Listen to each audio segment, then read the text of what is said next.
Bonjour à tous, amis de la Vénusie, j'espère que vous allez tous très très bien. Je suis ravie de vous retrouver aujourd'hui dans cette nouvelle vidéo qui va être une vidéo cuisine. C'est pas forcément celle qui marche le mieux sur ma chaîne, sauf la recette sur les nems. J'avoue qu'elle a eu un franc succès et d'ailleurs, j'ai énormément de retours de votre part me disant « Putain Vénus, mais depuis que j'ai vu ta recette pour faire les nems, je m'en fais chaque semaine, c'est trop cool, je pensais pas que c'était aussi simple, blablabla, blablabla. Bref, vous êtes trop adorables. Merci pour vos retours, franchement ça fait super plaisir de se dire que voilà, via mes vidéos, je peux aider certaines personnes, quoi, du coup c'est cool.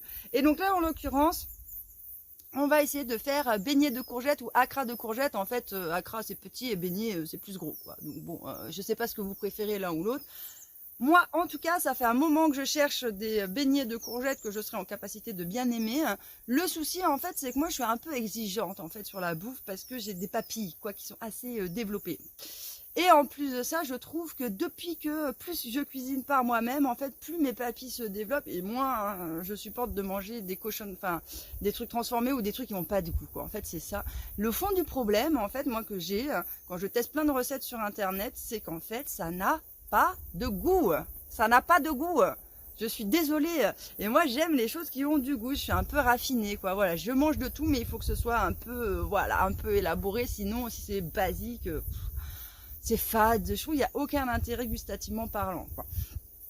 Donc c'est vrai que je suis un peu chiante là-dessus, et donc j'avais essayé plein de recettes de beignets de courgettes, de machin, de trucs, et franchement les amis, j'en étais jamais satisfaite, quoi. Pour moi, il manquait toujours un truc. Et là, les amis, cette année, j'ai enfin trouvé un truc avec un ingrédient mystère, quoi, on va dire. Et ben ça change tout. Enfin peut-être avec même 2 ingrédients, ça change tout, et je trouve en fait que comme ça, ils sont juste trop bon.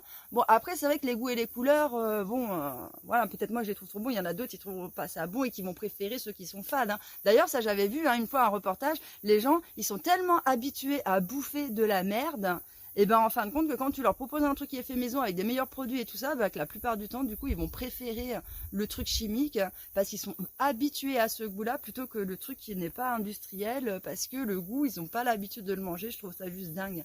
Mais ça je vous ai dit, c'est un truc que j'ai constaté. Plus en fait on s'éloigne, parce que moi quand j'étais jeune je mangeais pas mal de nourriture transformée et tout ça, surtout que bon, ceux qui me suivent depuis longtemps savent, quand j'étais jeune, déjà j'ai élevé mon enfant toute seule. En plus de ça, je travaillais à peu près entre 60 et 70 heures par semaine, je faisais 10 heures de sport par semaine, j'avais une vie en vrai de malade. Donc je n'étais jamais chez moi, je louais un truc en fait, mais je sais pas à quoi ça me servait puisque j'étais jamais chez moi, je n'avais pas le temps de cuisiner, je bouffais toujours un peu sur le pouce, etc. Bref. Je suis passée par là aussi, mais je me rends compte quand même que plus je me suis mise à cuisiner des choses par moi-même et à commencer à lâcher l'industriel, et ben en fin de compte, on a nos papilles, elles se font. Et franchement, vraiment, ça fait toute la différence. On note vraiment un changement significatif. Donc moi, j'aurais un conseil, c'est pendant un mois, arrêtez de bouffer de la bouffe industrielle, faites les choses par vous-même, et vous verrez que franchement, quand vous retournez dans la bouffe industrielle après derrière, vous n'avez pas cette même envie, vous trouvez ça plus aussi bon. Et moi, maintenant que je fais tout par moi-même, les amis, je peux vous assurer, quand je vais mettre les pieds dans un supermarché, avant, je pouvais voir toutes ces cochonneries et tout ça, et ça me faisait envie, et maintenant, ça me fait plus du tout envie. Les seules saloperies que j'achète encore chez les chips. Ouais. Je suis une grande fanat, les amis, des chips Lay's Bretz. D'ailleurs, je pense que dans des vidéos, quand je fais de la cuisine ou ça, des fois, vous avez dû voir un paquet traîner par-ci, par-là. C'est mes chips favorites. Et écoutez, je n'aime que celle-là. Je ne mange que celle-là, quoi. Voilà, si un jour vous voulez me faire plaisir, les amis, envoyez-moi un paquet de chips Bretz au vinaigre. Enfin, bon, bref. Voilà, c'est le seul truc que je me permets, mais bon, il n'y a rien d'autre qui me fait envie maintenant, parce que je sais pas, que je vois un dégoût maintenant quand je vois toutes ces saloperies. En plus, je sais ce qu'il y a de quoi dedans, je sais, bref, voilà, j'ai plus un dégoût. Il y a juste, en fait, le seul truc qui me manque profondément et que je n'ai pas mangé depuis 3 ans, et ça me manque, mais vraiment, j'aimerais trop pouvoir en manger, c'est du chocolat au lait. Ah ouais, le chocolat au lait, mais j'en rêve, mais c'est tellement sucré, hein. Que voilà quoi, mais franchement je kifferais trop, j'ai trop envie de manger du chocolat au lait. Bref, mais c'est pour ça que d'ailleurs j'essaye, là j'ai acheté de la pâte de cacao, là du beurre de cacao et tout ça, je vais essayer de voir si je peux pas le faire moi-même pour régler le problème. Bref, Après 5 minutes de blabla pour vous raconter tout ça, je sais, comme dans même une vidéo sur la cuisine, de toute façon, je sais pas faire court, vous savez, je suis toujours obligée de blablabla. Enfin bon, bref, on y va les amis. Comme d'habitude, vous trouverez tous les ingrédients en barre d'infos dans la description. Et puis voilà, je vais vous montrer ma technique que je fais mes beignets de courgettes et que je trouve comme ça, mais franchement, c'est juste une tuerie quoi. Donc c'est parti. Donc déjà les amis, ce qu'il va nous falloir c'est une courgette. Alors c'est soit vous en prenez 2 petites courgettes parce que vous n'avez pas de potager et que essentiellement en fin de compte maintenant ce qu'on trouve dans le commerce c'est des petites courgettes quoi, des grosses courgettes ça se fait plus trop bien. Donc voilà, vous prenez 2 petites courgettes. Moi en l'occurrence comme j'ai un potager qui donne et que la courgette quand ça se met à donner des fois on se laisse surpasser et puis des fois vous loupez le coche une journée, vous revenez le lendemain la copine elle a doublé de volume quoi. Bref, donc du coup, moi je prends une grosse courgette et si vous prenez une grosse courgette, bien évidemment il faudra venir enlever le cœur si vous voulez de là où il y a les graines quoi. Bien évidemment si vous avez acheté des petites courgettes, vous n'avez pas ce problème là, donc vous n'avez pas à vous en inquiéter. Mais par contre sinon je conseille que c'est mieux de les enlever. Ensuite, eh bien on va râper en fin de compte tout ça. Et par la suite, eh bien, on va venir mettre du sel, remuer et puis on va laisser pendant une heure ou deux. On va laisser ça un peu pour rendre son jus. Par l'instant que la courgette est en train de rendre son jus, on va venir prendre une aubergine. Alors là, en l'occurrence, mon aubergine, elle est un peu petite parce que dans mon potager, c'est tout ce qui me restait. Les gros, je les ai déjà passés justement dans mes recettes. Donc voilà, mais bon, d'habitude, j'ai un peu le double d'aubergine de ce qu'il va y avoir là-dedans. Donc même si mon aubergine vous paraît un peu petite, n'hésitez pas à en prendre une plus grosse. On va venir prendre l'aubergine, on va la faire cuire à la poêle des 2 côtés. Soit vous pouvez enlever la peau avant, soit vous l'enlevez après, c'est pareil. Il n'y a pas de problème. Et puis après, on va venir, si vous voulez, prendre cette aubergine et puis la mixer pour en faire une espèce de purée. On réserve ça. À la suite, eh bien, on va venir prendre échalotes ou oignons. Alors là, moi, en l'occurrence, à la maison, il ne restait plus que des échalotes, j'avais plus d'oignons. Donc voilà, j'ai mis des échalotes, mais sinon, oignons, ça va très bien aussi. On met une gousse d'ail, on met aussi un petit peu de persil et aussi de l'estragon perpétuel. Alors ça, c'était un Vénusien qui m'avait envoyé un plan et franchement, je kiffe trop l'estragon perpétuel, c'est trop la classe. Et en mettre un soupçon dans les beignets, je vous jure, que ça fait quand même toute la différence, c'est super bon, c'est comme l'aubergine, en fait l'aubergine, on va pas la sentir dans le beignet, mais elle va apporter un petit goût, et en fait c'est ça, la vraie cuisine les amis, c'est quand vous faites un plat, vous mettez juste les doses qu'il faut, et que quand vous le mangez, ça explose en bouille, mais il n'y a pas un goût qui prend l'ascendant sur l'autre, ni quoi que ce soit, au contraire c'est des goûts qui se complètent, et même là où c'est le meilleur, c'est quand vous sentez que vous avez du mal à définir un peu exactement ce qu'il y a, tellement le mélange se complète bien, quoi. Bref. Donc là, en l'occurrence, je sais qu'il y a beaucoup de gens qui vont avoir du mal à trouver cet estragon-là. Donc, du coup, ce que je vous conseille de faire, c'est soit vous mettez soit vous mettez un peu plus de persil, soit vous pouvez mettre de la ciboulette, soit vous essayez de mettre d'autres herbes aromatiques. Vous pouvez mettre un peu de thym, voilà, par exemple. Par contre, si vous mettez du thym, le thym, c'est très, très odorant. Donc, il faut en mettre avec parcimonie à l'intérieur, sinon il va prendre tout ça va infuser dans toute votre pâte. Et du coup, vous allez sentir que le goût du thym. Bref, ensuite les amis, c'est pas compliqué, on va venir un peu réunir tout ça, quoi. Donc on va jeter dedans notre purée d'aubergine, on va jeter les herbes et oignons et échalotes qu'on aura émincées. Et puis dedans, on va venir mettre donc un petit peu de bicarbonate de soude, ou sinon vous pouvez mettre aussi de la levure chimique, c'est à votre choix. Moi j'utilise pas du tout de levure chimique, maintenant j'utilise plus que du bicarbonate de soude alimentaire, quoi. Donc faites comme vous voulez. Ensuite, eh bien on va venir mettre un peu de sel, un peu de poivre, un peu de piment. Et donc moi j'en mets, j'aime pas trop ce qui est pimenté très fort parce que j'ai pas l'habitude d'en manger. Donc du coup je mets vraiment une petite dose, quoi, on va dire, je mets une cuillère à café d'un piment extra fort, quoi. Voilà, donc ça permet que ça picote un petit peu, mais c'est pas la folie. Et du coup ça permet que nous on puisse, ceux qui n'ont pas l'habitude de manger pimenté, puissent en consommer. Et ça aussi c'est un petit truc dedans quand même qui va relever un peu le goût du beignet, quoi, et qui va faire quand même toute la différence dans le truc. Ensuite les amis, eh bien on va récupérer, si vous voulez, nos courgettes qu'on avait mis à égoutter après avoir mélangé tout ça. Et puis on va, alors là il y a plusieurs techniques en fait.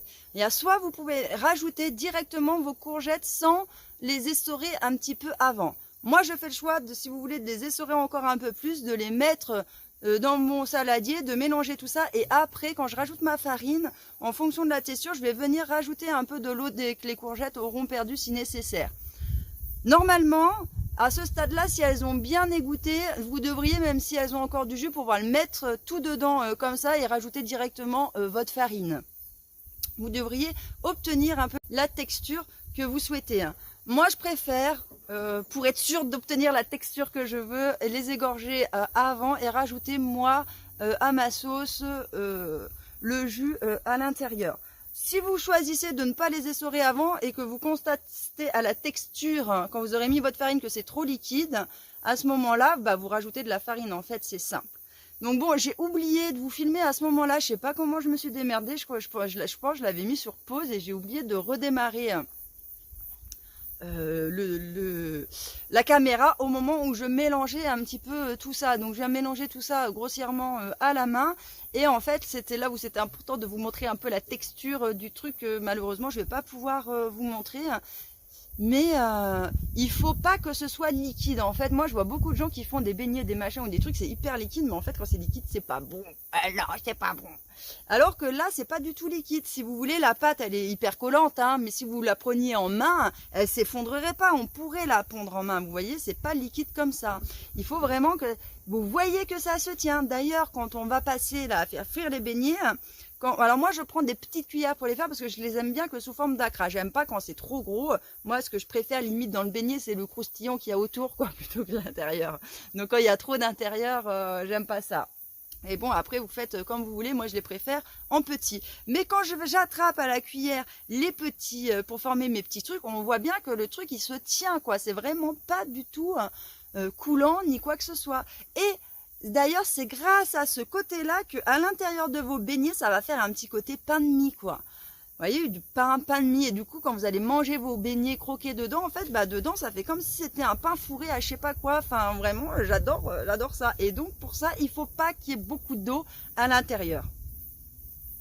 Et donc après vous faites frire tout ça. Alors je sais qu'il y en a qui vont me demander la température de l'huile, etc. Honnêtement je n'en sais rien. Moi je regarde mon truc à huile. Dès que je vois des petites bulles qui remontent et tout comme ça, je me dis c'est bon, l'huile elle doit être chaude, tu vois. Et donc à ce moment-là je balance les premiers beignets à l'intérieur et je baisse l'huile. Je baisse la flamme, quoi, tu vois, au lieu qu'elle soit haute, la plus forte, je mets la plus petite, quoi. Bref, putain, j'y arrive pas, quoi, j'y arrive pas. Bref. Et du coup, tu verras que les premiers beignets que tu vas faire, ils vont brûler, enfin ils vont cuire plus vite, mais une fois que tu vas mettre tous les autres, après l'huile va rester à une température constante un peu tout du long. Le fait de rajouter en fait des trucs un peu froids dedans, et ben pareil, l'huile va baisser un peu en température, ça va se stabiliser. Une fois que tu vas mettre tous les autres, tu vas voir les autres vont vont cuire beaucoup moins vite à l'extérieur, et donc fatalement c'est une meilleure cuisson, voilà. Mais les premiers ne sonnent pas, qu'ils soient un peu noirs et puis que tu coupes dedans, c'est pas trop cuit à l'intérieur, c'est normal. Les premiers c'est toujours un peu comme ça, je sais pas vous, mais moi même quand je fais des donuts, mes premiers donuts sont toujours un peu plus cuits que les autres, quoi. Voilà, c'est comme ça. Ah oui aussi, je tiens à m'excuser, au moment où j'ai tourné la vidéo, j'ai pas nettoyé ma cuisinière juste avant. Moi je suis quelqu'un qui cuisine énormément, hein. Donc là au moment où j'ai cuisiné, elle avait été, ça faisait au moins 5 jours qu'elle avait pas été nettoyée, hein. J'avais fait de la friture et tout, donc oui elle est un peu dégueulasse, mais bon, qu'est-ce que vous voulez, sa vie, hein, sa vie. Il y a que ceux qui ne cuisinent pas et qui font rien, qui ont toujours un truc nickel, quoi, j'ai envie de vous dire, voilà. Et puis il faut dire aussi que je suis pas une acharnée sur le ménage, quoi, vous voyez, je suis pas une maniaque, donc tranquille.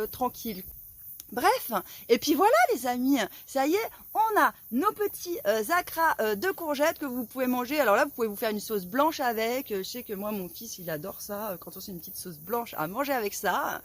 Sinon du ketchup ou des trucs comme ça si vous êtes fan. Moi je suis une grande fanat du ketchup. Et donc voilà, bon, c'est très sucré, mais je n'en mange du coup très peu, parce que ça aussi c'était un truc qui avant me manquait énormément. Le ketchup, j'en avais marre de plus pouvoir manger, et le faire soi-même, je suis désolée, j'aime le goût de ce ketchup chimique, quoi, et je n'arrive pas à faire la même chose. J'ai jamais trouvé une seule recette pour l'instant. qui me satisfassent au niveau du goût du ketchup. Donc de temps en temps, je fais un petit écart et je me mange des patates avec du ketchup ou des pâtes même avec du ketchup et du gruyère, quoi. Mais quand vous en avez pas mangé depuis je sais combien d'années et vous en mangez ce truc-là, mais c'est juste trop bon, quoi. J'adore ça, un truc simple et bon, quoi. Le ketchup, ah ouais, je crois que c'est le seul truc avec les chips industriels. Les deux trucs, c'est non négociable, quoi. J'aime trop ça. Enfin bref les amis, voilà, nous allons arrêter là pour cette vidéo. J'espère que malgré tout, ça vous aura plu. N'hésitez pas à me faire des retours quand vous aurez testé cette recette. En attendant les amis, on se retrouve lundi. Je vous embrasse très très fort et de passer tous un bon week-end. Et puis je vous dis à lundi. Ciao.